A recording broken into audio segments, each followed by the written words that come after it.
Presidenti Bajram Begaj është nisur drejt Italisë për të marrë pjesë në ceremoninë zyrtare që do të mbahet në nderim të Papa Franceskut. Në Vatikan pritet të mblidhen lider botëror mes tyre edhe Trump, përfaqësues të lartë të kishës dhe besimtar nga gjithë bota për t'i dhënë lam të mirë në fundit atit të shenjtë, i cili ndroi jetë më 21 prill, një ditë pas festës së Pashkve. Begaj do të jetë pjesë e delegacionit shqiptar që do ndërojnë figurë dhe trashëgimin shpirtëror të atit të shenjtë, i cili për vite me radhë mbajti një qëndrim të fortë në mbrojtje të paqes, drejtësi sociale dhe solidaritetin ndërkombëtar. Presidenti amerikan Donald Trump do të shndrojë në Rom për më pak se 24 orë, pa shumë qas për takime diplomatike. Të pranishëm do të jenë gjithashtu presidenti i Komisionit Evropian Ursula von der Leyen, presidenti francez Emmanuel Macron, presidenti gjerman Frank-Walter Steinmeier dhe kancelari në largim Olaf Scholz, kryeministri britanik Keir Starmer dhe princi William. Një 40 vjeçar është arrestuar këtë të premte nga policia e Tiranës pasi akuzohet si autori disa vjedhjeve të një pasnjëshme në të njëjtin dyqan optik, duke shkaktuar një dëm ekonomik për rreth 11.200 eurosh. Operacioni policor i koduar Logo u finalizua nga Komisariati i Policisë numër 1 në kuadër të hetimeve intensive për zbardhjen e vjedhjeve në kryeqytet. I arrestuari është tetasi me inicialet të 40 vjeç banues në Tiranë, i cili rezulton të jetë dënuar më parë për njëjtin krim. Ai akuzohet se ka vjedhur 7 palësyze luksoze gjatë një periudhe 4 mujore, gjithmonë në të njëjtin dyqan. Policia njofton se vjen hetimet për të zbardhur edhe raste të tjera të mundshme vjedhjesh, në të cilat mund të jetë i përfshirë i arrestuari.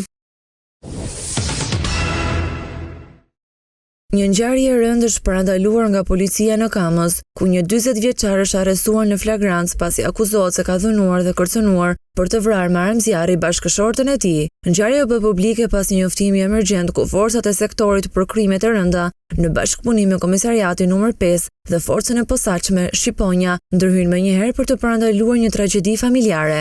Sipas njoftimit zyrtar të policisë së shtetit, 40 vjeçari me iniciale AM, banues në Kamës, pas ushtrimit të dhunës fizike ndaj gruas së tij, e kishte kërcënuar atë me një pistolet. Gjatë kontrollit në banesën e autorit, policia gjeti dhe sekuestroi një armë zjarri tip pistolet dhe municion luftarak, që dyshohet se do të përdorej për kryerjen e krimit. Operacioni koduar reagimi u zhvillua me shpejtësi dhe profesionalizëm, duke shmangur një ngjarje të rëndë brenda familjes. Materialet procedurale janë referuar prokurorisë për veprime të mëtejshme ligjore, ndërsa 40 vjeçari tashmë përballet me akuza për dhunë në familje dhe mbajtje pa leje të armëve të zjarrit.